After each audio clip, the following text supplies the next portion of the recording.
তলে তলে কি হচ্ছে আপনি খোঁজ রাখেন কিছু?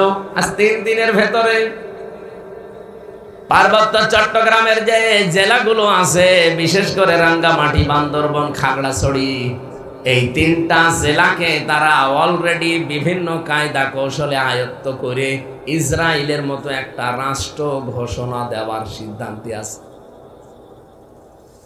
ওই এলাকার স্বঘোষিত রাজা যে ছিল, এই যে সন্তুলার মা, আজ প্রায় 3 মাসের উপরে আছে। বাইরের দেশে শুধু যায় আসে, মন্ত্রীর মর্যাদা নিয়ে চলতো লোকটা। দাদা বাবুদের কাছে এখন আছে, বিভিন্ন দেশের সাথে যোগাযোগ করে, বিশেষ করে আন্তর্জাতিক মহলে চেষ্টা চালাচ্ছে কি করে এই পার্বত্য অঞ্চলের 3টা জেলাকে আলাদাভাবে রাষ্ট্র ঘোষণা করা যায়, আর সেটা হবে খ্রিস্টান রাষ্ট্র। বিশ্বের বহু জায়গায় এই ষড়যন্ত্র চালিয়ে ওরা অলরেডি আলাদা আলাদা রাষ্ট্র করে ফেলেছে, আমরা দেখেছি।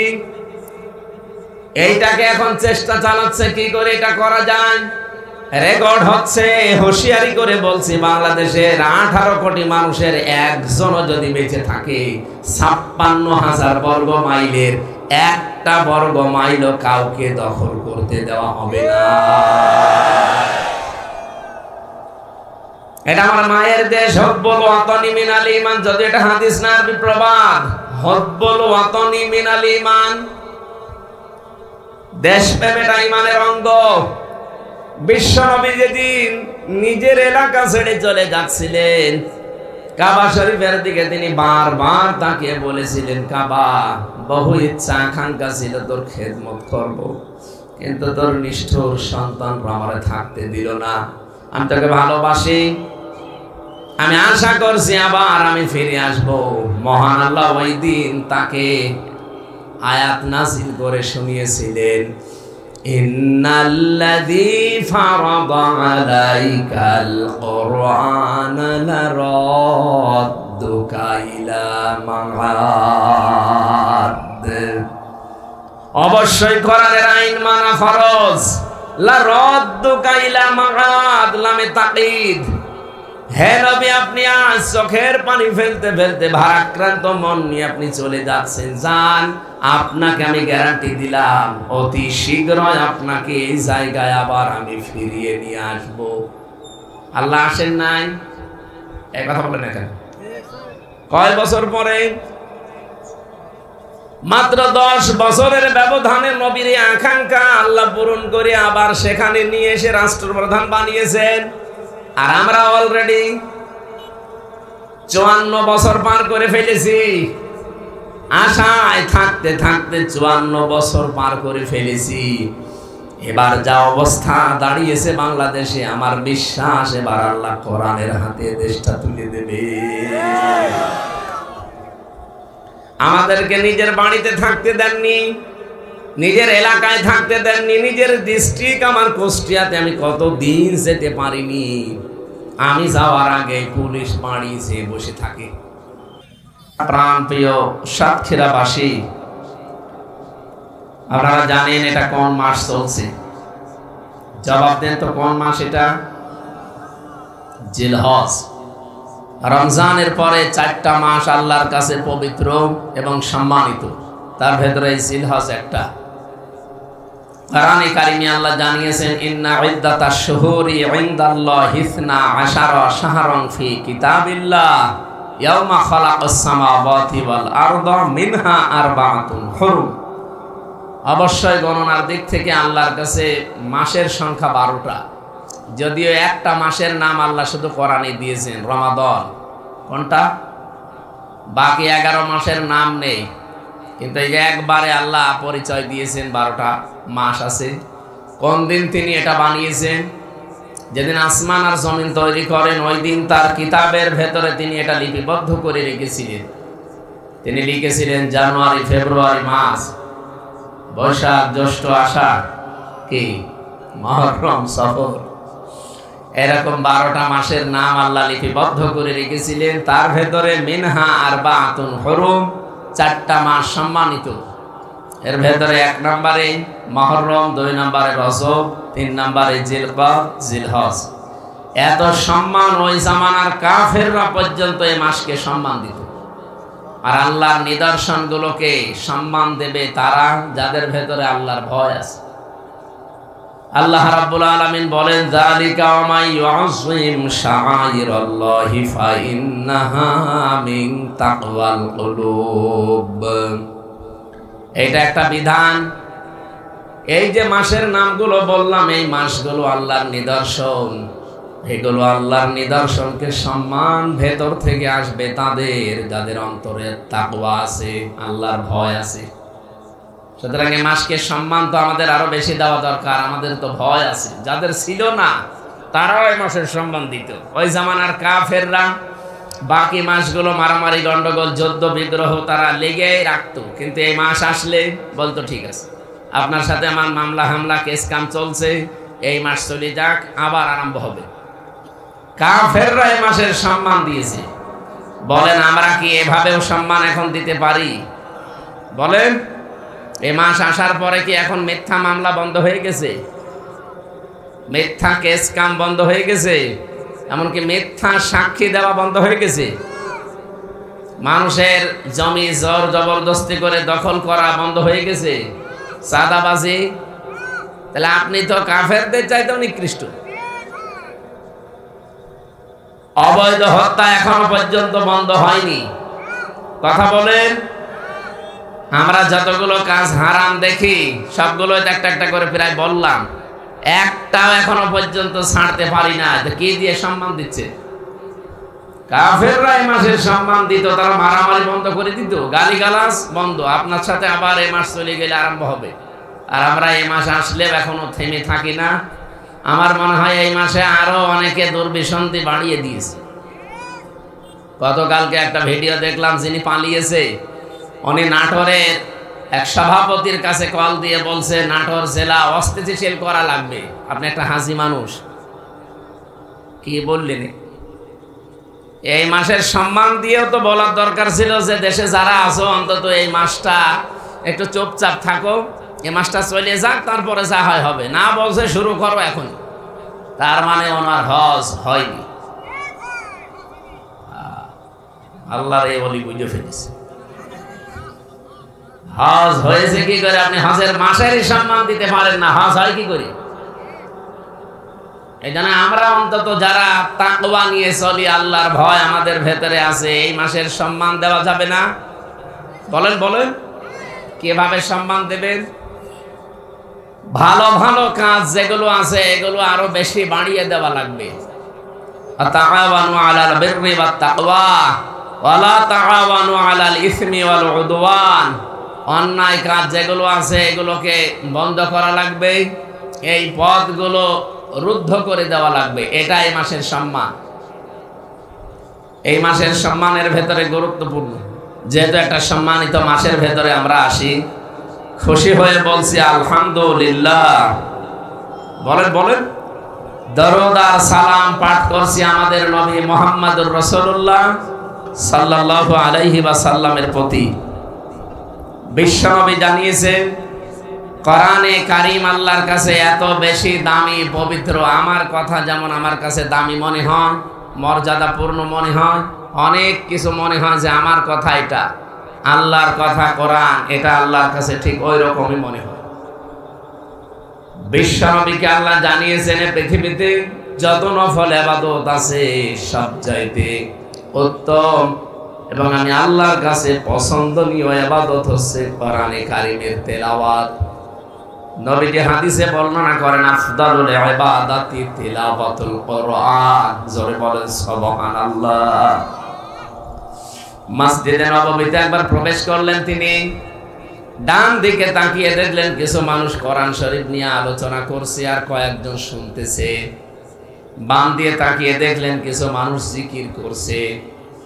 নবীজি বললেন, দুই দল ভালো কাজে আছে, নেকির কাজে আছে, তবে সবচাইতে উত্তম কাজে আছে তারা যারা আল্লাহর কোরআন নিয়ে ব্যস্ত আছে।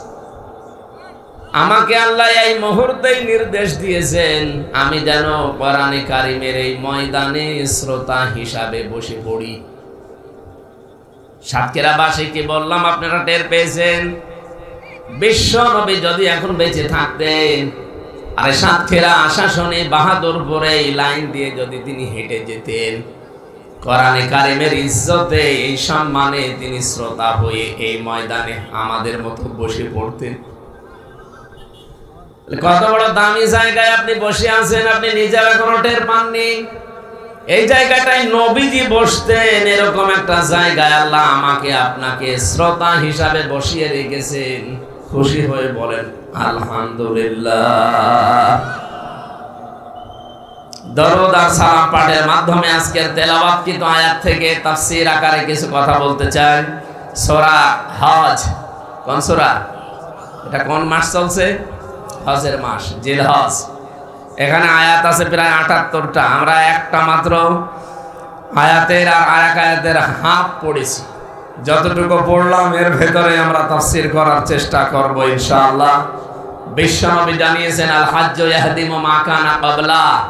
কোন মানুষ যদি হজ করে, ওর পেছনের যত অপরাধ আছে আল্লাহ সব মাফ করে দেয়।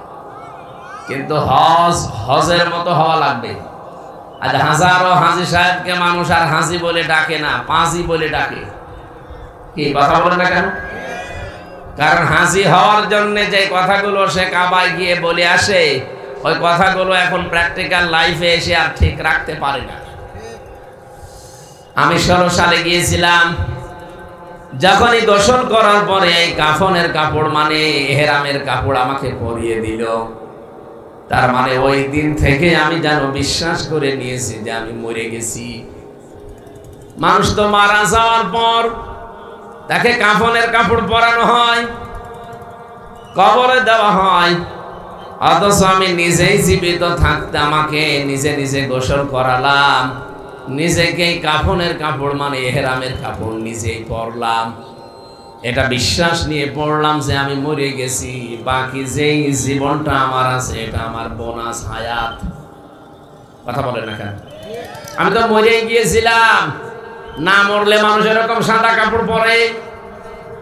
আমি নিজে নিজেই মরে গেছি, নিজে নিজেই কাফনের কাপড় পরেছি, বাকি ছিল শুধু কবরে যাওয়ার। কবরে যাওয়ার আগে আমি আল্লাহর কাছে কয়েকটা কথা বলে আসলাম তার ঘরে গিয়ে। লাব্বাইক আল্লাহুম্মা লাব্বাইক লা শারীকা লাকা লাব্বাইক ইন্নাল হামদা ওয়ান নি'মাতা লাকা ওয়াল মুলক লা শারীকা লাকা লাব্বাইক।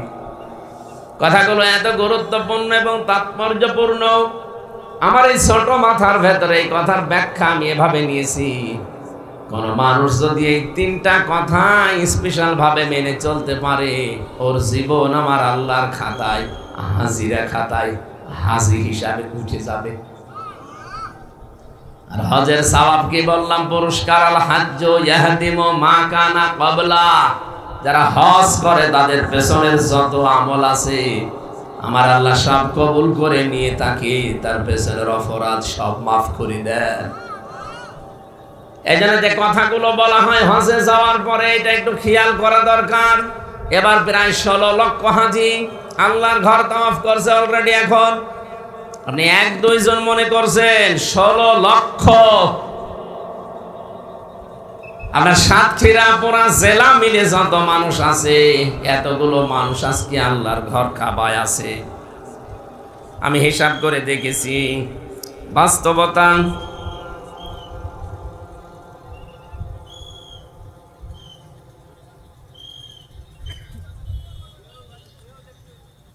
লাব্বাইক বলার পরে আল্লাহকে যেন লোকটা জানাতে চাই, রব্বুল আলামিন আমি কিন্তু সেই বাংলাদেশ থেকে ৬০০০ কিলোমিটার দূরে এসেছি তোমার ঘরে, আমি উপস্থিত হয়েছি।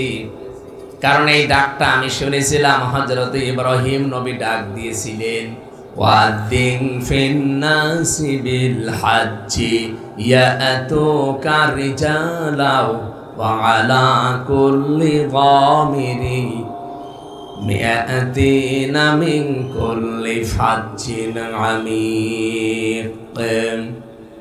হযরত ইব্রাহিমকে আল্লাহ আদেশ দিয়েছিলেন আপনি আযান দেন, ঘোষণা দেন, মানুষকে আহ্বান করেন। হজ সংক্রান্ত আপনি শুধু আযান দিয়ে ঘোষণা দিয়ে জানিয়ে দেন, তামাম পৃথিবীতে যে আওয়াজ পৌঁছিয়ে যাবে, কারণ এটা পৌঁছানোর দায়িত্ব আমি আল্লাহ। আপনি হয়তো এখানে মুখে আজান দিলে হয়তো খুব বেশি হলো 200-300 হাত দূরে যাবে, নাইকে বেশি হলো হাফ কিলোমিটার গেল। তা আপনার এই আওয়াজকে তামাম পৃথিবীতে পৌঁছিয়ে দেওয়ার দায়িত্ব আমি আল্লাহ নিয়েছি। আপনি শুধু আজানটা দেন, মানুষ দেখবেন আপনার ঘোষণা শোনার পরে বিভিন্ন যানবাহনে চড়ে, উঠে চড়ে, কত কিছুতে চড়ে তারা এখানে চলে আসবে আল্লাহর ঘর তাওয়াফ করার জন্যে। আমাদের জাতির পিতা হযরত ইব্রাহিম কতদিন আগে ঘোষণা দিয়েছিলেন, তামাম দুনিয়া থেকে মানুষ এই ঘোষণা শুনে আর চলে যায়। এখন যারা গেছে তারা যাওয়ার পরে বলছে লাব্বাইক আল্লাহ আমি চলে এসেছি, আমি হাজির। এই নামটা আমির হামজা তোমার কুদরতের খাতায় একটু লিখে নাও। আল্লাহ তাআলা বলেন দাঁড়া, এখান থেকে কয়েকটা কথা আমাকে শোনা।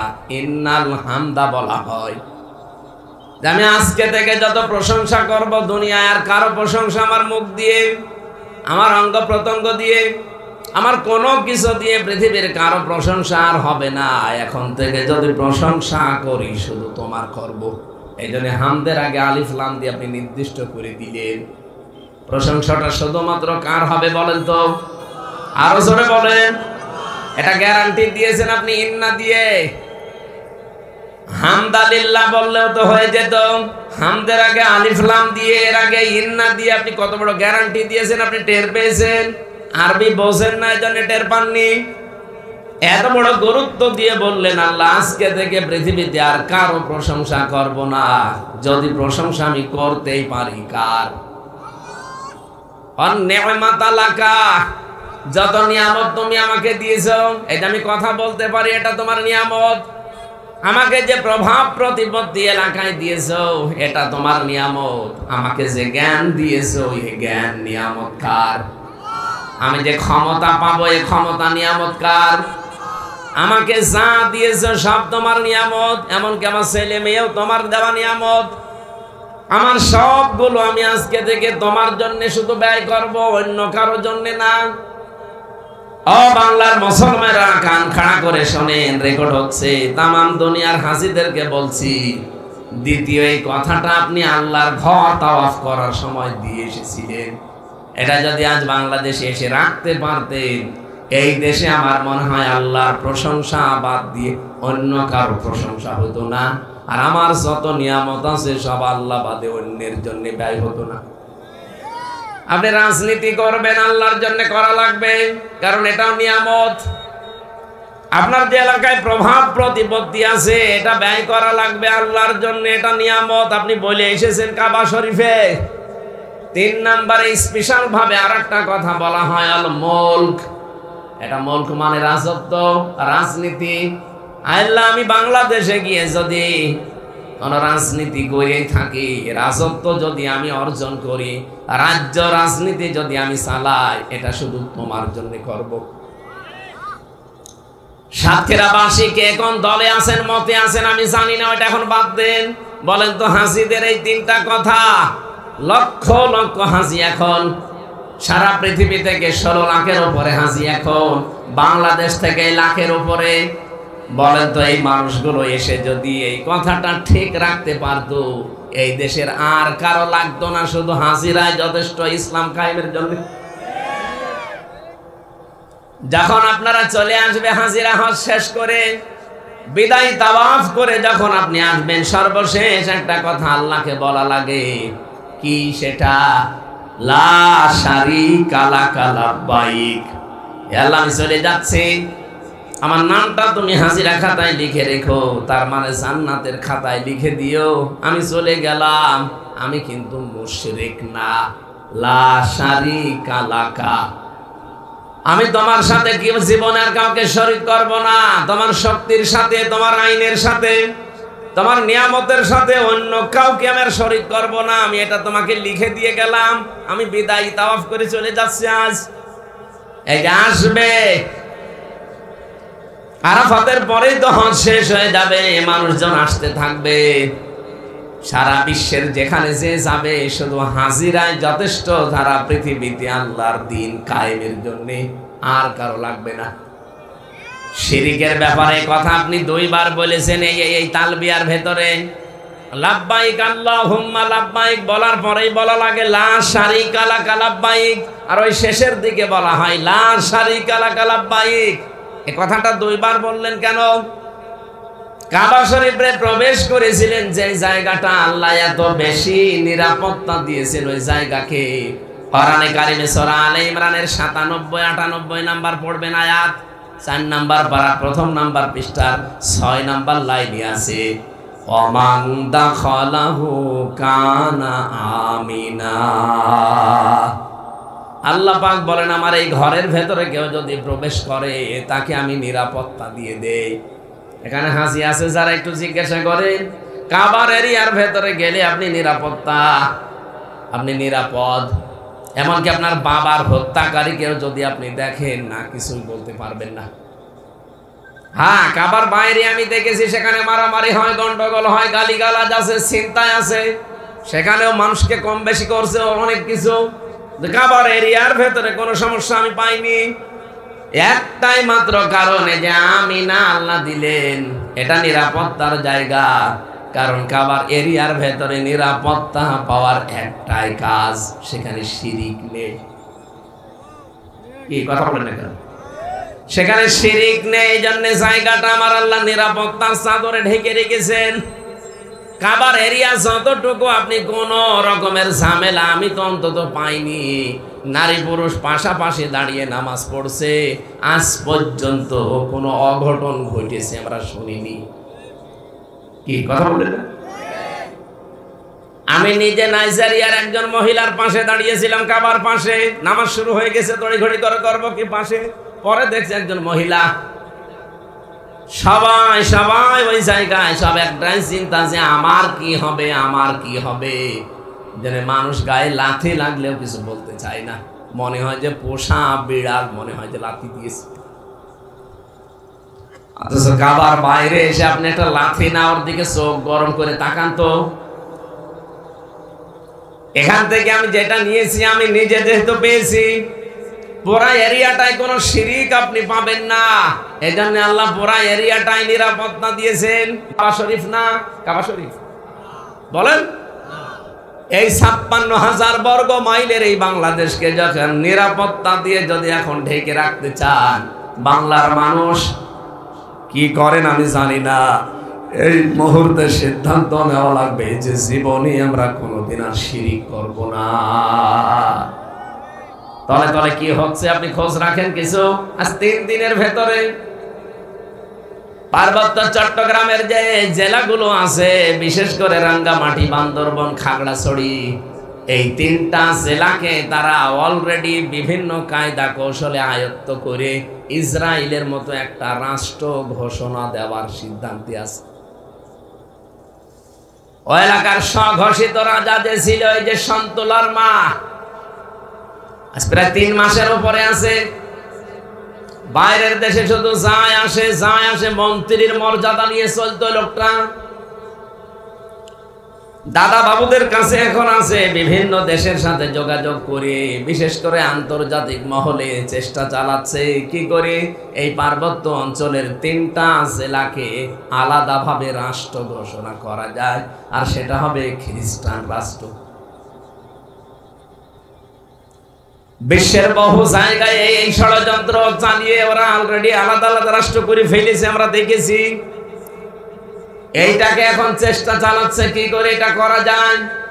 রেকর্ড হচ্ছে, হুঁশিয়ারি করে বলছি, বাংলাদেশের 18 কোটি মানুষের একজনও যদি বেঁচে থাকে, 56,000 বর্গ মাইলের 1টা বর্গ মাইলও কাউকে দখল করতে দেওয়া হবে না। এটা আমার মায়ের দেশ, হব্বুল ওয়াতানি মিনাল ঈমান। যদি এটা হাদিস না আরবি প্রবাদ, হব্বুল ওয়াতানি মিনাল ঈমান,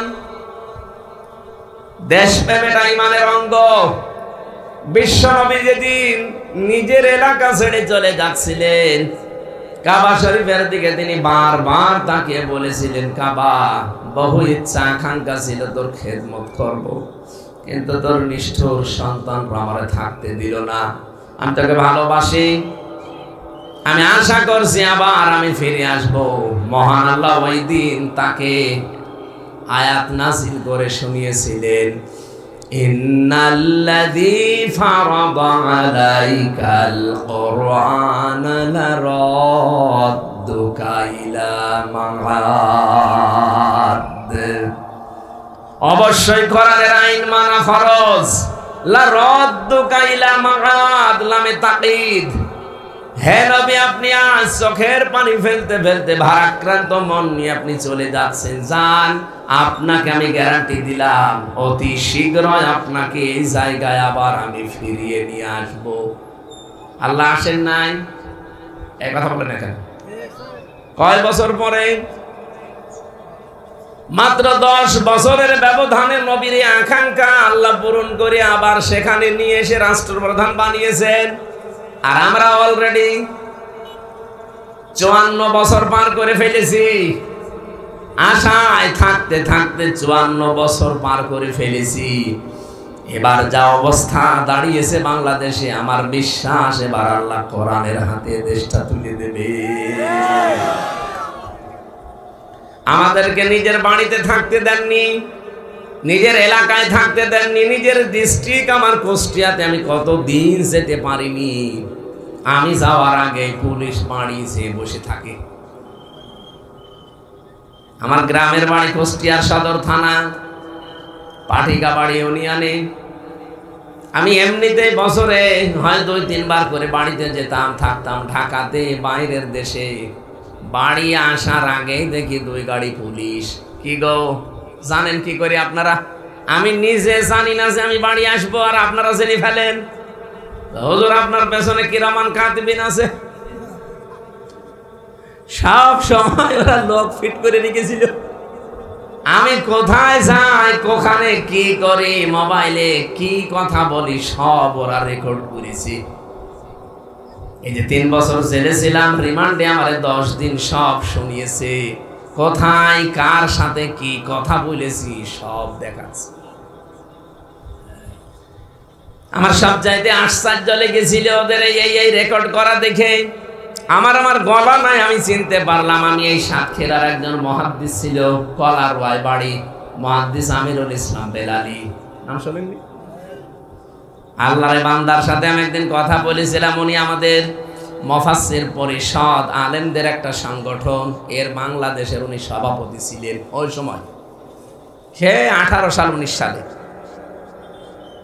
একেবারে 11 সাল থেকে শুরু করে 20 সাল পর্যন্ত পুরা 10 বছর আমি কোথায় কি করেছি প্রত্যেকটা রেকর্ড করে করে কম্পিউটার থেকে নামিয়েছি। কি কিরামান কাতিবিন লাগিয়েছিল টের পেয়েছে। এতটা কঠিন অবস্থায় একটা একটা করে শোনাতে শোনাতে যখন মাওলানা দেলাওয়ার হোসাইন সাইদি রহমতুল্লাহ আলাই তার একটা রেকর্ড নিয়ে এসে আমারে শোনাচ্ছে, তার সম্মান বাড়ানোর জন্য না, গোয়েন্দা বিভাগের যারা নিয়ে এসেছিল, আমার মনে হয় ওটা ডিবির লোক হবে, কারণ কারো তো আর এখানে নাম লেখা নেই।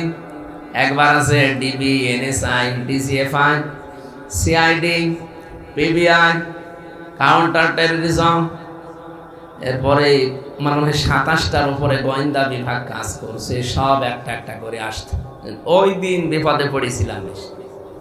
সাইদি সাহেবের সাথে একজন যুবতী মেয়ের কণ্ঠ মিলিয়ে এমন এমন নেকেট কথা, খারাপ কথা লাগিয়েছি।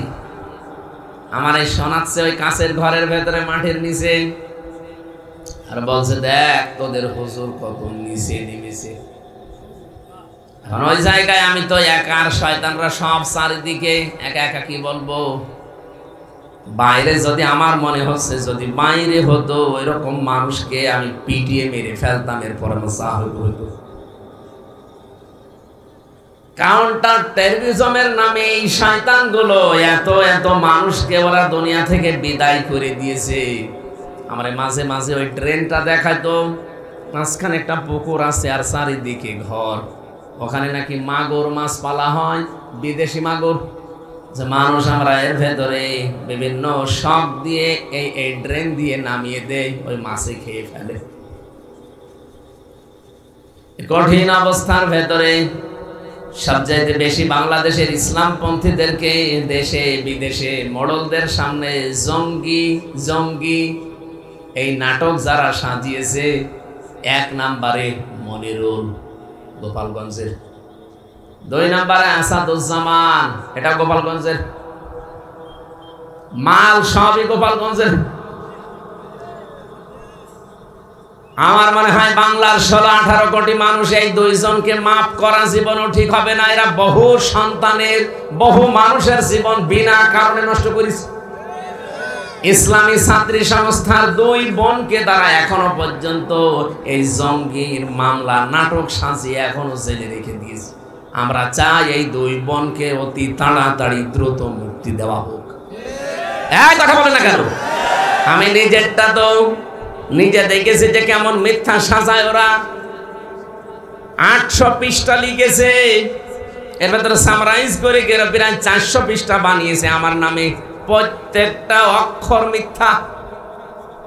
অথচ ম্যাজিস্ট্রেটের সামনে, জজের সামনে দাঁড়িয়ে দাঁড়িয়ে যতগুলো কথা ওরা বলছিল, ওই পিপি সরকারি যেটা, ওই আব্দুল্লাহ আবু, ওই শয়তানটা আমি খুঁজতেছি, ওরে পেটে আমি সত্যি মুসলমানি দিয়ে দেব। নাম দেখেছেন আব্দুল্লাহ আবু, ওরা জোতা পিটা করা দরকার। শয়তান এত মিথ্যা কথা মানুষ বলতে পারে? জজের সামনে আমারে দাঁড় করিয়েও ও মনে হয় আধা ঘন্টা একাধারে যতগুলো কথা বললো, যদি 20,000 কথা বলে থাকে আধা ঘন্টায়, তো 20,000 কথাই মিথ্যা। একটা কথা ওর জীবনে সত্যি পারে না। আমি নিজেরটা তো, অন্যেরটা তো বাদ দিলাম, জানি না, আমি নিজেরটা তো জানি। বলছে উনি ছিল আনসারুল্লাহ বাংলা টিমের প্রধান, অথচ সাতাশে কি আমি আজ পর্যন্ত জানি না।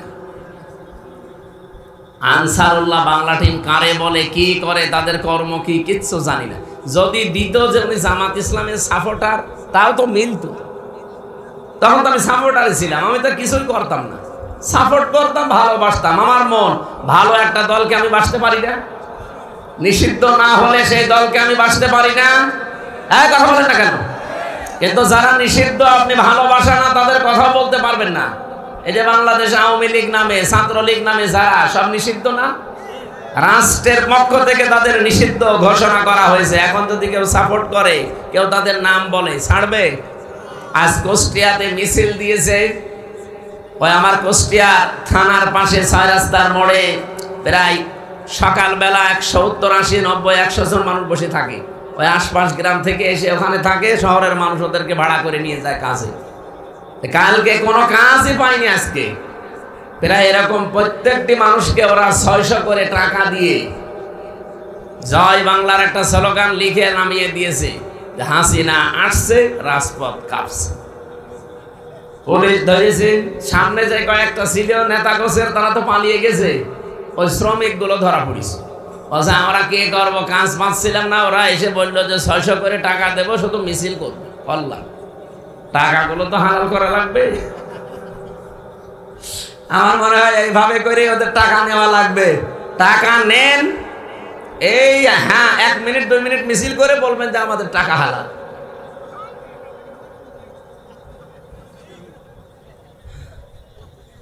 নিষিদ্ধ ঘোষিত কোন দলের সাপোর্টার, তাকে আমি ভালোবাসি, আমি তার নাম করি, এরকম তো করি নাই। আমি সাপোর্ট করতাম বাংলাদেশ জামাত ইসলামীকে, তাদের কাজকর্ম দেখি। আর আপনি আমার ট্যাগ দিলেন যে আমি আনসারুল্লাহ বাংলা টিমের প্রধান। শয়তানও বিশ্বাস করে না। ম্যাজিস্ট্রেট এবং জজ পর্যন্ত হেসে ফেলেছে এই কথা যখন ওই লোকটা বলছিল। না, একটা কথা হইল, এই হুজুরের ওয়াজ আমি শুনি না, সারা দেশ চলে, আমি নিজেও তার ওয়াজ শুনি, রাত্রে ঘুমাতে যাই। আর আপনি কি বলেন? না স্যার, তখন তো ওদের ভরা যৌবন। যেই ম্যাজিস্ট্রেট ওরা 10 দিন রিমান্ড চেয়েছিল, দিতে চায়নি, তারপরের দিন ওই ম্যাজিস্ট্রেটকে বদলি করে দিয়েছে। আইন আদালত বিচার কিছু ছিল নাকি? কি মনে হচ্ছে আপনার? কিচ্ছু ছিল না, সব ওদের বানানো পুতুল। পুতুলের মতো কাজ করতে পারলে তারে চেয়ারে বসিয়ে রাখতো, আর যদি বলতো না আমি অন্যায় কাজে নেই, ওরে বদলি না, ওর জীবনই শেষ করে দিত। ওই জামানায় একজন বিচারপতি বলেছিল না যে দেশটা আপনারা জাহান্নাম বানিয়ে ফেলেছেন? এমনি এমনি বলেছে একজন বিচারপতি কথা। মানে বিবেকের বিরুদ্ধে কাজ করা লাগতো প্রত্যেকটা। এটিএম আজহারুল ইসলামকে আজকে খালাস দিয়েছে এমনি না, আপনি দেখেছেন তার যতগুলো মামলার সাক্ষী কেউ 6 কিলোমিটার দূর থেকে নাকি দেখিস, কেউ 3 কিলোমিটার। আপনি বলতে পারেন যে 6 কিলোমিটার দূরে কি হচ্ছে এখান থেকে দেখা যায়? চোখে কি মানে সেই ইসরাফিলের মতো কিছু লাগানো ছিল? কি বানোয়াট জিনিস দিয়ে তারা এই মানুষগুলোকে দুনিয়া থেকে বিদায় করে দিল। আল্লাহ এমনি ছাড়বে? সাতক্ষীরাবাসী, আমি আহ্বান জানাচ্ছি, দেশে যারা দায়িত্বে আছেন, এই 15 বছরের ভেতরে যাদেরকে মিথ্যা মামলা দিয়ে, মিথ্যা সাক্ষী দিয়ে, জঙ্গির নাটক বলে বলে বহু মানুষের জীবন আপনারা জাহান্নাম বানিয়ে দিয়েছেন। এখনো পর্যন্ত কত মানুষ মিথ্যা জঙ্গির নাটক নিয়ে শুধু হক কথাগুলো নবীর পক্ষে, আল্লাহর পক্ষে বলার কারণে আজ হাজারো মানুষ এখনো জেলখানায়। আমি বহু মানুষের সাথে পরিচিত হয়েছিলাম ভেতরে, যে আল্লাহর নবীর বিপক্ষে অবস্থান নিয়েছে যারা, তাদেরকে শাতেমে রাসূল বলে বলেছিল নবীকে কেউ গালি দিলে, কষ্ট দিলে তাকে এই দেশ থেকে বিদায় করা লাগবে অথবা তাকে ফাঁসির আদেশ দেওয়া লাগবে, এই কথা লিখেছিল ফারাবি নামে, শফিউর রহমান ফারাবি নামে একজন ভাই। সে এখনো পর্যন্ত জেল খাটতেছে। এরকম বহু মানুষকে শুধু মিথ্যা মামলা দিয়ে, মিথ্যা সাক্ষী দিয়ে, আমার বিরুদ্ধে 4 জন সাক্ষী ওরা টাকা দিয়ে জোগাড় করেছিল। আগস্টের 5 তারিখের পরে পরিবর্তন না আসলে আমার মনে হয় এখনো পর্যন্ত শ্বশুর বাড়ি থাকা লাগতো। যে 4 জন সাক্ষী দিতে গেছে তাদেরকে আমি জীবনে দেখিনি, তাদের চিনি না। বাড়ি কোথায়? কুষ্টিয়ায়, চড়হাসে, দোকানদার সব। আমি বললাম ভাই আপনারা আমাদেরকে চেনেন? না। আপনি কি? একজন বলল আমার নাম কুমার নাদা কি যেন, তার মানে হিন্দু মানুষ।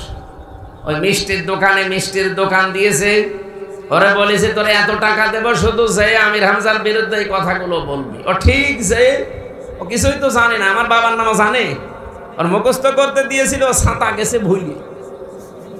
যাবার পরে বলছে আপনি কার বিরুদ্ধে? বলছে আমির হামজা। আমির হামজার বাবার নাম কি? আমার তো মনে নেই। মনে নেই মানে কিসের সাক্ষী আপনি? ওই সময় তো কিছু বলতে পারলাম না, কারণ আমার পেছনে হাত বাঁধা, এতিমের মতো দাঁড়িয়ে আছে। আমার পক্ষে তো কেউ নেই, শুধু একটা উকিল ছাড়া, আর সব তো ওদের।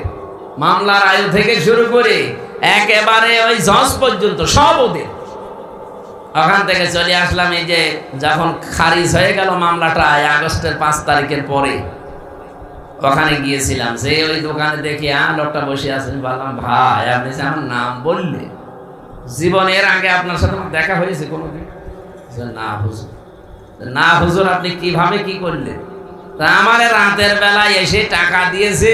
কয় টাকা হয় ব্যবসা করে, এই যে টাকা দিলাম, শুধু হুজুরের নাম যে বলবি। আমি কি করব? আমি তো আপনার ধর্মের মানুষ না, আমি একটা হিন্দু মানুষ, আমি তার হালাল হারাম ওসব বুঝি না।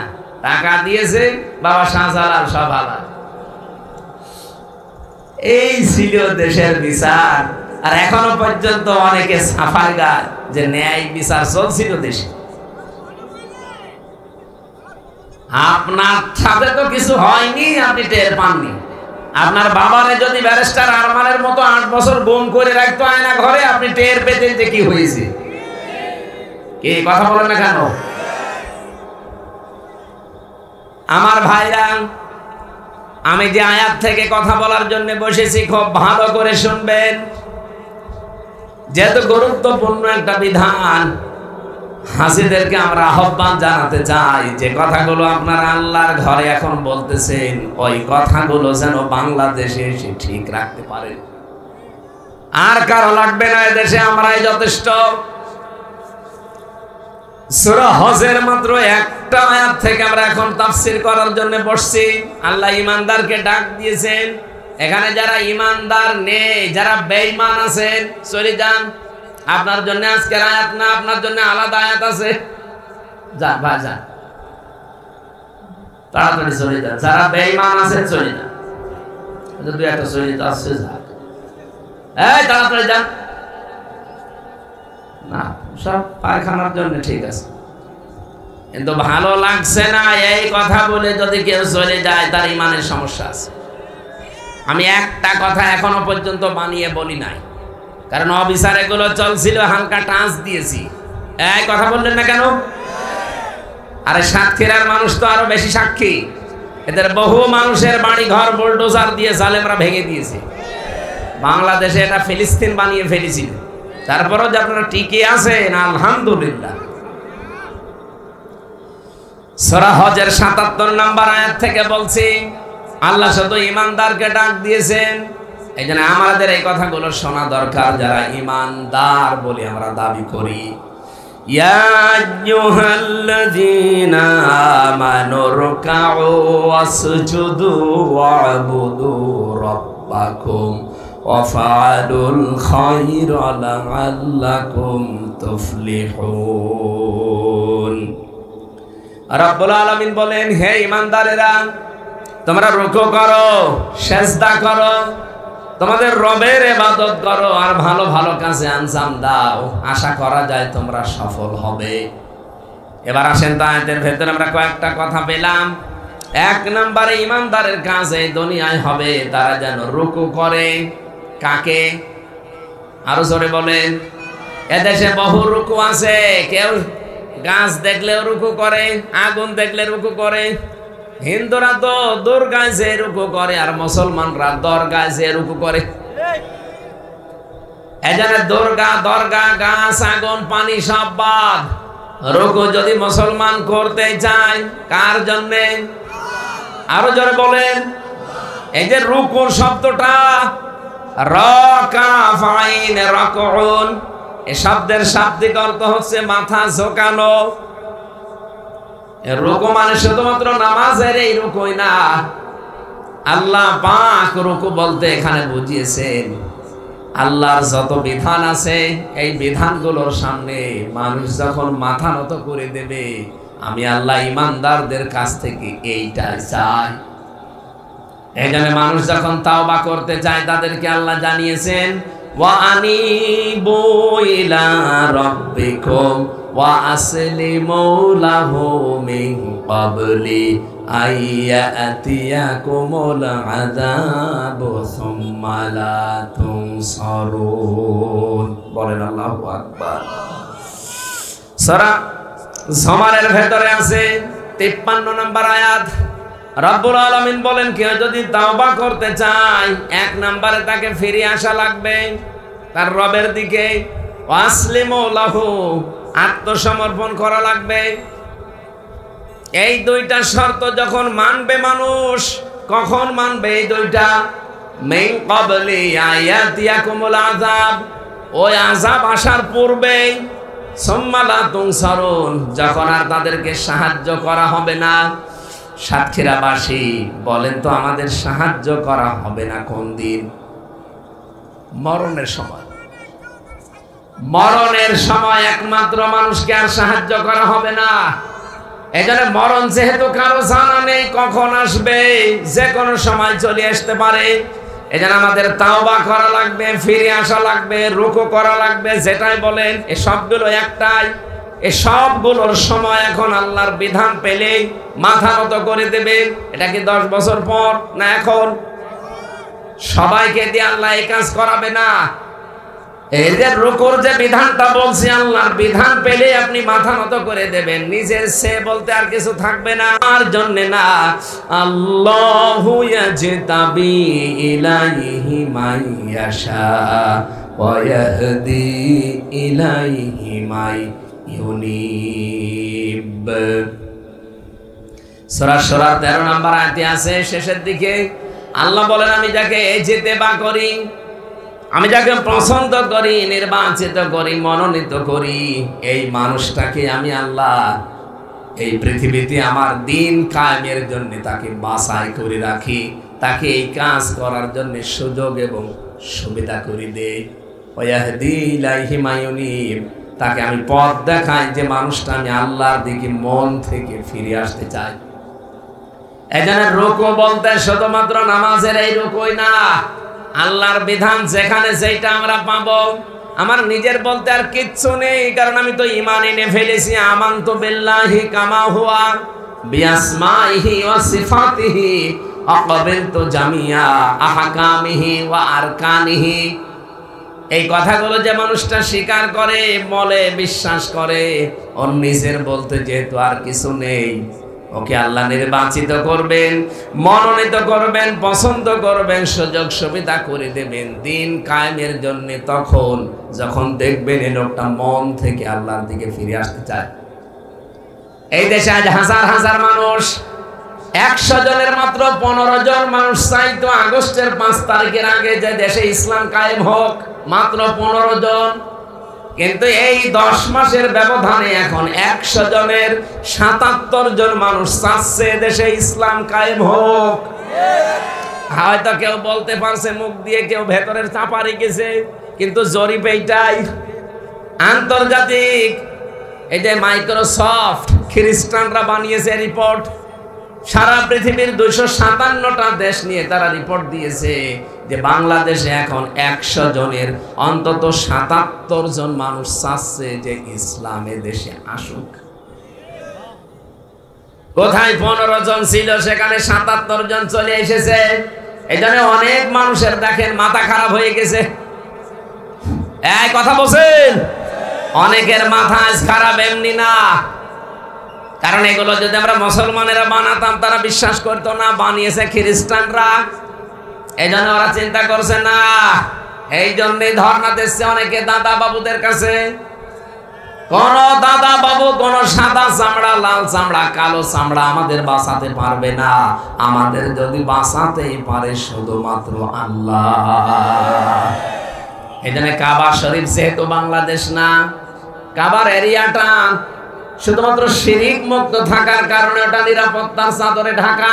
আমাদের 56,000 বর্গ মাইল আমরা চাই আমরা শিরিক মুক্ত দেশ গঠন করব, তাহলে এই দেশটাও অন্তত নিরাপত্তার চাদরে ঢেকে দেবেন কে? বাংলাদেশ জামাত ইসলামের নিবন্ধন কেড়ে নিয়েছিল, তাদের প্রতীক বাতিল করেছিল, একটাই কারণ ছিল তারা ওই শিরিকটা মানে না। শিরিক কি? ক্ষমতার উৎস আল্লাহ, আর ওরা বলতো না ক্ষমতার উৎস জনগণ। নিজেরা সংবিধান বানিয়ে নিয়ে এই শিরিকটা ঢুকিয়েছিল।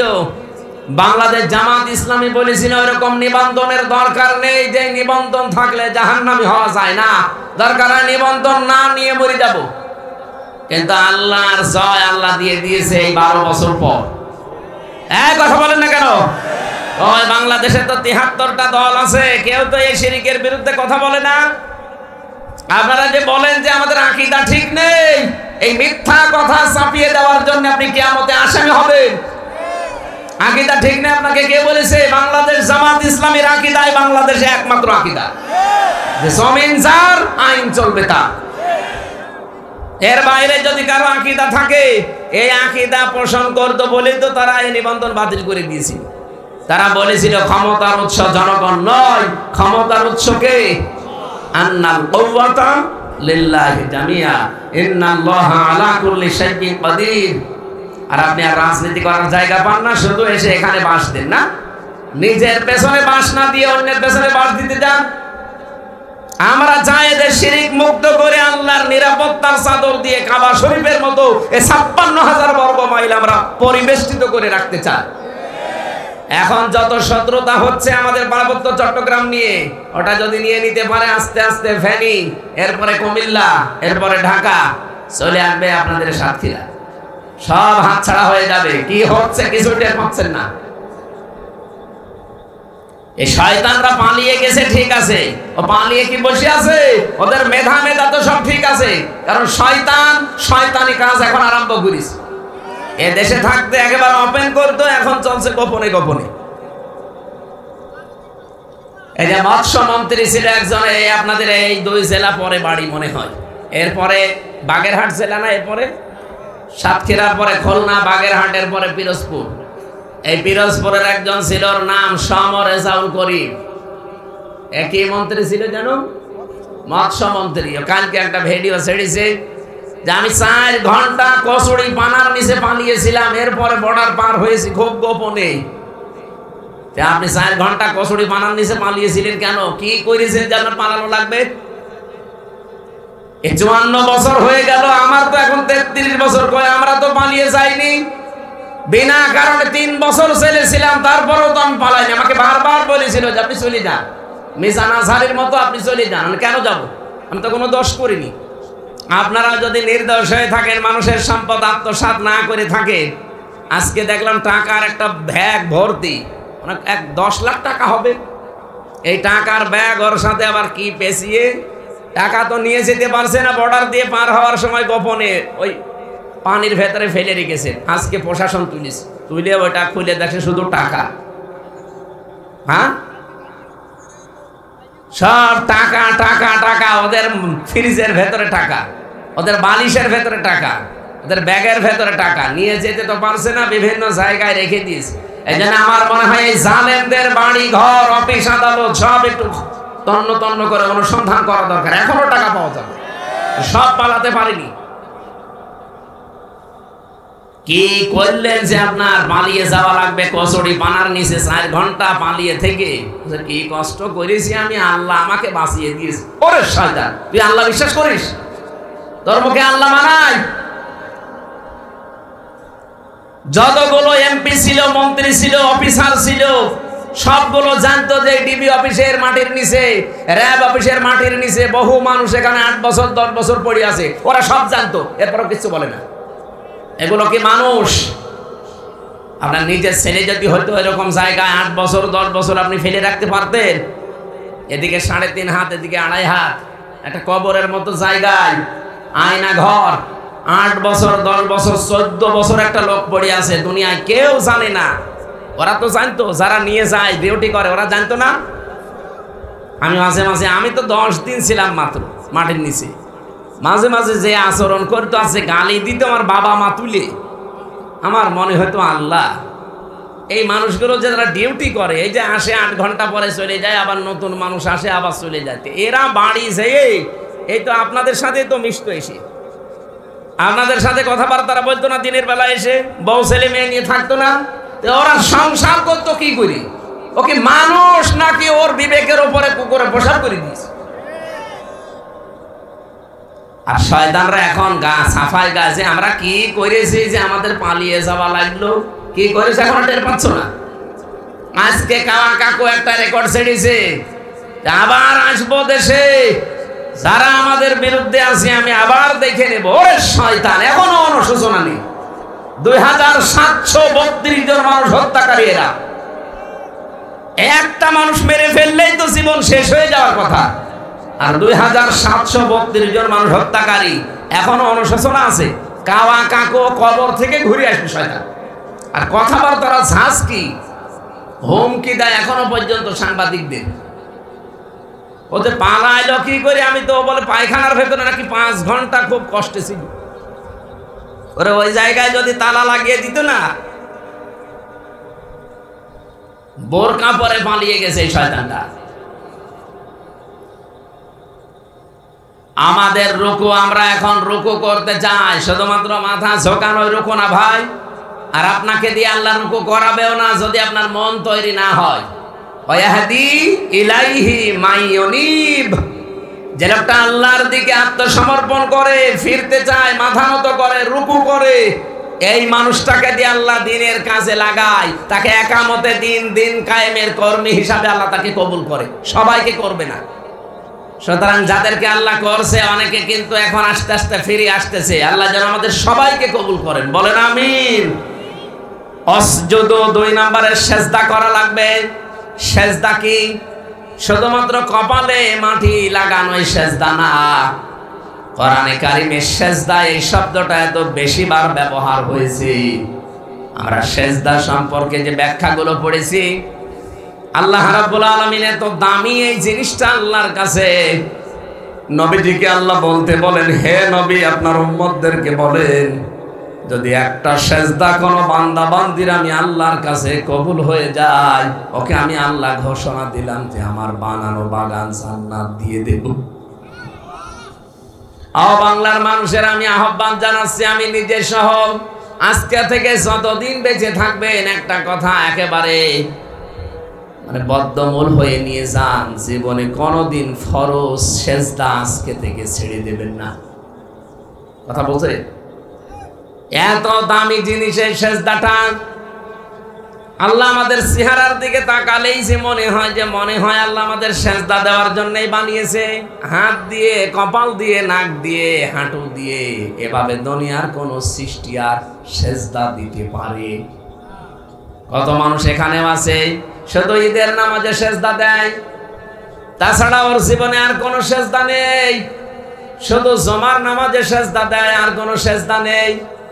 ও বাংলার মানুষ, পৃথিবীতে যার জীবনে যত বেশি সেজদা থাকবে, আর ওই সেজদাটা যদি সেজদার মতো হয়, কিয়ামতের দিন সে আল্লাহর নিকটবর্তী তত বেশি থাকবে।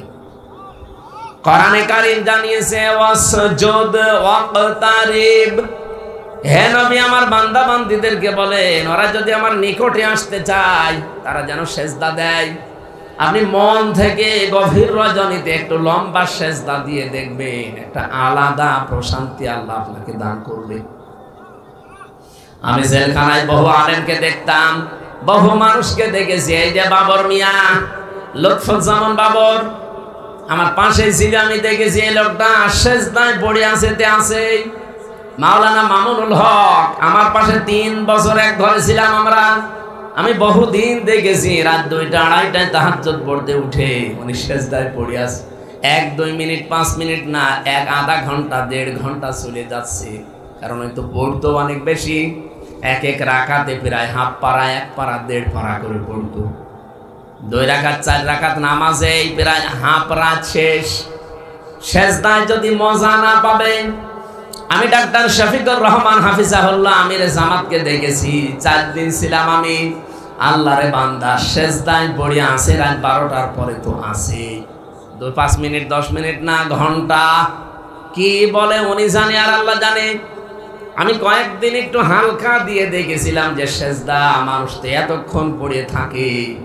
দেখি হ্যাঁ, আধা ঘন্টা 45 মিনিটের সেজদায় আমার ভেতরে আল্লাহ মজা শান্তি দিয়ে দিয়েছে। আপনারা সেজদা ছাড়বেন না যদি আনন্দ শান্তি। এই পৃথিবীতে সবচাইতে মানুষ আনন্দের জায়গা মনে করে বাসর রাত, স্বামী স্ত্রীর ব্যবহার। যত রকমের শান্তি আছে, সবচাইতে বেশি শান্তি পাওয়া যাবে আল্লাহকে সেজদা দিয়ে। এটা আমাদের মন পরিষ্কার না, এই জন্য আমরা পাই না। হযরতে আলী রাদিয়াল্লাহু তাআলা আনহু বলেন, আমার তীর লেগেছিল পায়ের ভেতরে। আমি যখন এমনিতেই চলাফেরা করে মানুষ খোলার চেষ্টা করে পারে নাই, নামাজে দাঁড়িয়েছি, সেজদায় গেছি, তখন যে তীর খুলে নিয়েছি আমি টেরও পাইনি। নামাজ তাদের 100 ভাগের 1 ভাগ মন নিয়েও যদি আমরা পড়তে পারতাম। আর নামাজের ভেতরে আপনি বাংলায় দোয়া করবেন, সাথে ফরজ নামাজ আর ওয়াজিব নামাজ বাদ দিয়ে বাকি যত সুন্নত নফল নামাজ আছে, এই নামাজগুলোতে আপনি বাংলায় দোয়া করবেন সেজদায় যে আল্লাহ আমার এই জিনিসের অভাব, আমি এই আতঙ্কে আছি, আমি এই ঝামেলায় পড়েছি, আমার এই অসুখ ভালো হয় না। যত রকমের কথা আছে, আরবিতে তো বলতে পারবেন না, বাংলায় বলবেন। কথা বোঝা যাচ্ছে? সবচাইতে গুরুত্বপূর্ণ সময় হচ্ছে সেজদা। সাহাবী প্রশ্ন করলেন, হে নবী, মানুষ কখন আল্লাহর কাছাকাছি চলে যায়?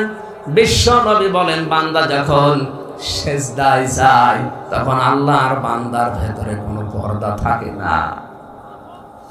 অসাতক্ষীরাবাসী আমি সহ আজকে থেকে নিয়ত করছি, জীবনে যতদিন বেঁচে আছি অন্য যাই হোক ফরজ সেজদা ছেড়ে দেবেন।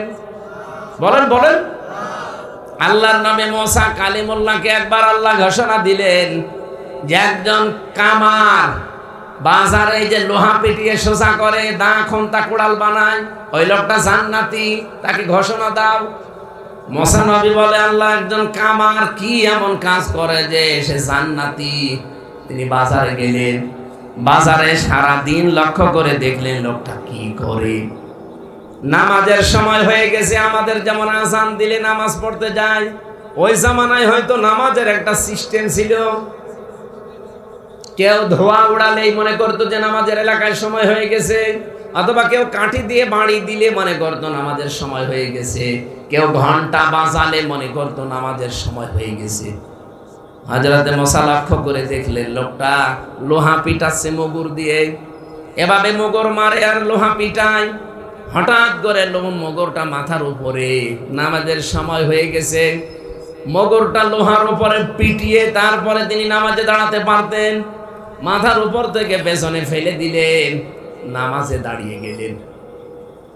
মুসা নবী ডাক দিয়ে বলে, রব্বুল আলামিন, এই লোকটা তো লোহার উপরে মগরটা পিটিয়ে নামাজে দাঁড়াতে পারতো, নামাজের সময় হওয়ার সঙ্গে সঙ্গে তোমার বিধানটা যে লোকটা এত বেশি গুরুত্ব দিতে পারে যে পেছন দিয়ে ফেলে দিয়ে তোমাকে সেজদার জন্য দাঁড়িয়ে গেছে, আমার মনে হয় তুমি তাকে জান্নাতে না দিয়ে পারো না। জিন্দা অবস্থায় সেজদার কারণে তিনি জান্নাতের সুসংবাদ পেয়েছিলেন।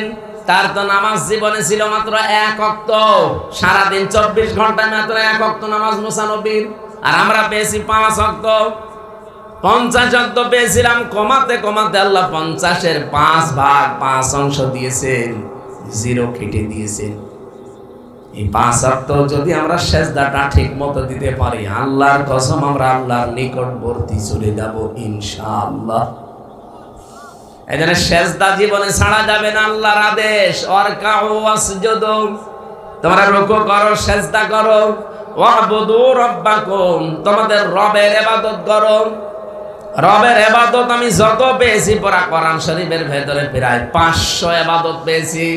এর ভেতরে অন্যতম একটা ইবাদত আর 4 দিন পরে যেটা আরম্ভ হবে 5 দিন পরে, তার নাম কি? কুরবানি। নাম কি? এই কুরবানিটা আল্লাহর একটা রবের একটা বিধান। এই ইবাদতটা আমাদের জীবনে অনেকের আসতেছে। নবীজি বলেন, মান কানা লাহু সাআতুন ওয়া লাম ইউদহা, কোন মানুষের যদি সামর্থ্য থাকে কুরবানি করার, কিন্তু সে কুরবানি দেয় না, আমার নবীর আদেশ হচ্ছে সে যেন ঈদগায় না আসে। এখানে যারা বহু মানুষ আছেন মনে করেন না কুরবানি দিলে তো অনেক ক্ষতি হয়ে যাচ্ছে, কে বলেছে আপনাকে? এই পৃথিবীতে নেকি কামাই করার একটা জায়গা, একটা মৌসুম এটা এসেছে। সারা বছরও যদি আপনি পশু জবাই করেন, পশমে পশমে নেকি পাবেন, কোনো হাদিস নেই। কিন্তু এই 3 দিনে 10, 11, 12 জিলহজ, এই 3 দিনে যদি কেউ কুরবানির পশু জবাই করে, প্রতিটি পশমে পশমে একটা একটা করে নেকি আল্লাহ দান করবে। কুরবানি আর যাকাতের মাসলা হচ্ছে, যাকাত ফরজ হয় 1 বছর মালটা আপনার কাছে থাকা লাগবে। বাংলাদেশে এখন 75,000 টাকার উপরে। আর কুরবানির নিয়ম হচ্ছে একটা ছাগল কেনার টাকা যদি ওই 3 দিনের ভেতরে আপনার কাছে থাকে, খুব বেশি হলো 15,000, তাহলে এই 3 দিনে মাস্ট বি আপনাকে কুরবানি দেওয়া লাগবে। কুরবানির মাংস ভাগ করা নিয়ে এলাকায় ঝামেলা আছে কিনা আমি জানি না। ফাকুলু মিনহা ওয়া আতিমুল বাইসাল ফাকির, এটা সূরা হজের 28 নম্বর আয়াতে আছে। ফাকুলু মিনহা ওয়া আতিমুল কানিআ ওয়াল মু'তার, এই 2টা আয়াত কোরআনে মাংস ভাগের ব্যাপারে আছে। আল্লাহ বলেন তোমরা কুরবানির মাংস নিজে খাও, আর যারা অভাবী কিন্তু চাইতে পারে না এরকম আত্মীয় স্বজনকে দাও। আর 3 নম্বরে যারা একেবারে অসহায় গরিব মানুষ ফকির তাদেরকে দাও।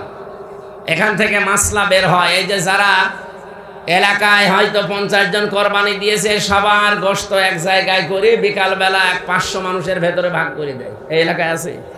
না না, এটা ইসলাম না। আমি ইসলামের নিয়মটা বলছি। আপনার নিজের গোশত এটা যদি করতে পারেন 3 ভাগের 1 ভাগ আপনি দিয়ে আসেন। ওরা যদি ওই রকম অসহায় যারা মিসকিন এতিম ফকির তাদেরকে ভাগ ভাগ করে দিতে পারে, জায়েজ আছে। কিন্তু আপনি সমাজ রক্ষার জন্য, নিজের গোষ্ঠী রক্ষার জন্য, নিজের ক্ষমতা ধরে রাখার জন্য এমন এমন মানুষের তালিকা নাম দিয়েছে যার গোশতের অভাব নেই। আমি কি বেশি বলে ফেললাম? এরকম নিয়ম নেই। আপনার নিয়ম হচ্ছে আপনি কুরবানি করে নিজে 1 ভাগ রাখেন, আর 1 ভাগ আপনি এমন আত্মীয় স্বজন অসহায় চাইতে পারে না, কিন্তু লজ্জায় চাইতে পারে না, অভাব আছে, এরকম মানুষকে আপনি দরকার একটু বেশি করে দেন, কোনো অসুবিধা নেই। আর ফকির ফাকরা যারা আছে, এতিম মিসকিন অসহায় যারা ভিক্ষুক, এদেরকে দেবে। ওইটা অনেকেই করে তার নিজের সমাজ রক্ষার জন্য, নিজের গোষ্ঠী রক্ষার জন্য, আর নিজের মাতব্বরি ঠিক রাখার জন্য। এলাকায় কাদের কাদের এলাকায় আছেন হাত তোলেন তো। না, এই নিয়ম মানার দরকার নেই, যেহেতু ইসলাম না, ও নিয়ম মানবেন না। হ্যাঁ, যদি দেখেন যে ঠিক মতো করছে, আসলে ফকিরকেই দেয়, এমন ফকিরকে দিয়েছে যে প্রতিদিন গোশত খায়। কোনটা?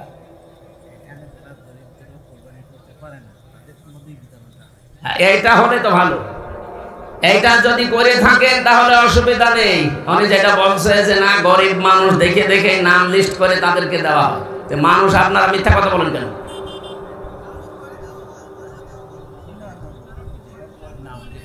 যারা বলছে গড়ে দেওয়া হয়, হয় ওরা মিথ্যা কথা বলছে না সভাপতি সাহেব। আমি না কথা বিশ্বাস করছি, যদি এই নিয়মে করে থাকেন আলহামদুলিল্লাহ, অসুবিধা নেই। কিন্তু এই যে সমাজ রক্ষার জন্য, নিজের গোষ্ঠী রক্ষার জন্য, মাতব্বরি ঠিক রাখার জন্য ভসালে নাম দিয়ে দিলেন 200 জনে, ও 200 জন তো পাওয়ার হকদার না। আশা করছি আপনি মাসলা বুঝেছেন। কোরবানি যেহেতু 1 বছর পর পর, এটা আমাদের কাছে আসে একটা মহান শিক্ষা নিয়ে, যেটা আমাদের জাতির পিতা ইব্রাহিম নবী আমাদেরকে দিয়েছিলেন। কি সেটা? আল্লাহর বিধান যখন যে অবস্থায় আসবে, কেন কেন এই প্রশ্ন নেই। আল্লাহ পাক বলেন ফালাম্মা আসলামা ওয়া তাল্লাহু লিল জাবিন। এই যে আসলামা দিয়ে বচন দিলেন, যখন এরা 2 জনে রাজি হয়ে গেছে, এগ্রি হয়ে গেছে, প্রস্তুতি নিয়েছে, তাকে জবাই করবে, কাজ করে ফেলেছে, আল্লাহ তখন তাকে ডাক দিয়েছিলেন। কোরবানির নিয়মটা ইব্রাহিম নবীকে আল্লাহ যদি বলতেন যে ছেলে জবাই করে ফেলা হয়েছে, তো আল্লাহ তাকে স্বপ্ন দেখালেন কেন? তাফসিরে ফি জিলালিল কোরআনে মুফাসসির লিখেছেন আল্লাহ তাকে স্বপ্ন দেখিয়েছিলেন এই কারণে, সন্তান জবাই করা লাগবে, এটা আল্লাহর উদ্দেশ্য না। আল্লাহর উদ্দেশ্য ছিল এরা আমাকে মানে কিনা। যেহেতু আল্লাহ দেখে ফেলেছেন যে হ্যাঁ 2 জনে আসলামা, 2 জনে আসলিম করেছে, 2 জনে রাজি হয়ে গেছে, আমার আল্লাহ তখন ডাক দিলেন ওয়ানাদাইনাহু আইয়া ইব্রাহিম قد صدقت الرؤيا إنا كذلك نجزي المحسنين। হ্যাঁ ইব্রাহিম, তুমি যা করলে অবশ্যই তোমার স্বপ্নকে সত্যের রূপ দিয়েছো, আমি পেয়ে গেছি। আজ বাংলাদেশে 1628 জন মানুষ দায়িত্বে এখনো আছে। আপনারা চাইছিলেন আগে সব ভুলে যান। এখন এই কোরবানি 5 দিন পরে শিক্ষা নেওয়া লাগবে। এই দেশের 1628 জন মানুষ যেন ইব্রাহিমের ভূমিকায় অবতীর্ণ হয়। এক কথা বলেন না কেন? আর 18 কোটি জনগণ আমরা ইসমাইলের ভূমিকায় আসতে চাই। সামনে যখন যেটা আল্লাহর বিধান চলে আসবে, দায়িত্বশীলরা ইব্রাহিমের ভূমিকা পালন করবে। আমরা যারা জনগণ আছি, আমরা এবার ইসমাইলের ভূমিকায় যেতে চাই। আল্লাহর কসম, এই 5 দিন পরে, এই জুন মাসের 7 তারিখেই দেখবেন বাংলাদেশে এই কোরবানির শিক্ষার কারণে ইসলাম কায়েম হয়ে গেছে। আর এইটাই কোরবানির শিক্ষা। আমরা চাচ্ছি যারা দায়িত্বে আছেন, আপনারা একটু পড়েন সূরা সাফফাতের এই 102, 3, 4 নাম্বার আয়াতগুলো দেখেন আল্লাহ কি দিতে চায়। শুধু বছরে বছরে আসবে 2 লাখ 5 লাখ টাকার গরু জবাই করে দেবেন, আল্লাহর এটা উদ্দেশ্য না। লা ইয়ানালাল্লাহু লুহুমুহা ওয়ালা দিমাউহা ওয়ালাকিন ইয়ানালুহুত তাকওয়া মিনকুম। আল্লাহ পাক বলেন তোমাদের রক্ত গোশত চর্বি চামড়া আমার কাছে পৌঁছায় না, পৌঁছায় ভেতরের তাকওয়াটা। আর তাকওয়া মানে যোগ্যতা অর্জন করা, তাকওয়া মানে আল্লাহর নিষিদ্ধ কাজ ঘৃণা ভরে ছেড়ে দেওয়া, তাকওয়া মানে বেঁচে থাকা, তাকওয়া মানে আল্লাহর বিধান কায়েম করার পরিবেশ তৈরি করা। 33টা অর্থ পেয়েছি এই তাকওয়ার। এজন্য এখন আমাদেরকে যোগ্যতা অর্জন করে যোগ্য হওয়া লাগবে সামনে। আর আমি এটা দেখতে পেয়েছি বাংলাদেশে যতগুলো দল কাজ করছে ইসলামের জন্য, হয়তো প্রায় সবাই করে, কিন্তু যোগ্যতার মাপকাঠিতে অর্থনৈতিকভাবে আল্লাহর ওলি বলা যায় এই দেশে জামাত ইসলামী বাংলাদেশকে। আপনার কাছে খারাপ লাগলো, আমি নিজে পরীক্ষিত, এই জন্য বলছি। 5টা টাকা এদিক ওদিকে করে না। চট্টগ্রামের এই যে খাল খননের জন্য যারা দায়িত্ব আছে এলাকায়, তারা সরকারের কাছে 4000 কোটি টাকা চেয়েছিল। বলেছিল 4000 কোটি টাকা দেন, আমরা এই কাজ করে দেব। 400 কোটি 400 কোটি টাকা চেয়েছিল, যে টাকা দেন, 400 কোটি দিলে এই খাল আমরা আবার পরিষ্কার করে দেব। জলাবদ্ধতা হয়ে থাকতো চট্টগ্রাম। বাংলাদেশ জামাত ইসলামের ওই এলাকার সিংহপুরুষ আলহাজ শাহজাহান চৌধুরী, সাবেক এমপি, আল্লাহরে বান্দা বলেছে 400 কোটি টাকা দেওয়া লাগবে না, 1 টাকাও লাগবে না, 1 কোটি টাকা আমার জামাত ইসলাম থেকে নিজেরা দিয়ে আমরা এই খাল পরিষ্কার করে দেব। ঠিক করে দিয়েছি। ওরে এই যে কালকে থেকে প্রশংসায় তামাম দুনিয়া প্রশংসায় ভাসতেছে, যারা 400 কোটি টাকা তো নেয়নি, 1 টাকা না নিয়ে নিজেদের টাকায় 10 টাকা 50 টাকা তুলে তুলে পুরা চট্টগ্রাম থেকে খালি জামাত ইসলামের লোকজন মিলে এই খালটা নিজেরা পরিষ্কার করে দিয়েছে। এদের হাতে দেশ গেলে কেমন নিরাপদ থাকবে দেশের মানুষ এখন বুঝে ফেলছে। মাওলানা মতিয়ার রহমান নিজামী মন্ত্রী ছিল 2টা মন্ত্রণালয়ে, মন্ত্রীর দায়িত্ব পালন করে 36 টাকা ফেরত দিয়েছে। এ পৃথিবীর ইতিহাসে এই প্রথম। আপনাদের এই আসনের যিনি এমপি ছিল আশাশুনির মাওলানা রিয়াসাত আলী না, একজন এমপি ছিল মনে হয়, আমি মুরব্বীর নাম শুনেছিলাম, আমরা তো ওই সময় জন্মাইনি। আল্লাহর বান্দার বাড়ি ঘর নেই, মাটির বাড়ি। ওনার এক নাতি দোষ সম্পর্কের আমার সাথে বিশ্ববিদ্যালয়ে ছিল, আমি শুনেছিলাম। এইরকম এমপি আসুক, এইরকম উপজেলা চেয়ারম্যান, মেয়র, এইরকম চেয়ারম্যান ইউনিয়নের মেম্বার আমরা চাই না। এগুলো যদি না আসে, সামনে কোরআন শরীফ সংসদে নিয়ে যাবে কি করে? আল্লাহ যে আয়াতের ভেতরে ওয়াফালুল খায়রা দিলেন, আল্লাহর ইবাদত করার পরে ভালো কাজ করো। ভালো কাজ কি? শুধু নামাজ পড়া রোজা করা ভালো কাজ না। এই পৃথিবীতে যত ভালো কাজ আছে সবচাইতে ভালো কাজ আল্লাহর জমিনে আল্লাহর দ্বীন কায়েম করা। লাআল্লাকুম তুফলিহুন, আশা করা যায় তোমরা সফল হবে। সফলতার মাপকাঠি ইন্ডিয়ার হাতে না, সফলতার মাপকাঠি চায়নার হাতে না, সফলতার মাপকাঠি কার হাতে? এই আয়াতটা একটু বুঝে অনুধাবন করে আপনারা বাড়িতে সূরা হজের ৭৭ নম্বর আয়াত ভালো করে আরো পড়বেন। আল্লাহ আমাদেরকে মেনে চলার তৌফিক দিন। বলেন আমিন। আরো জোরে বলেন আমিন।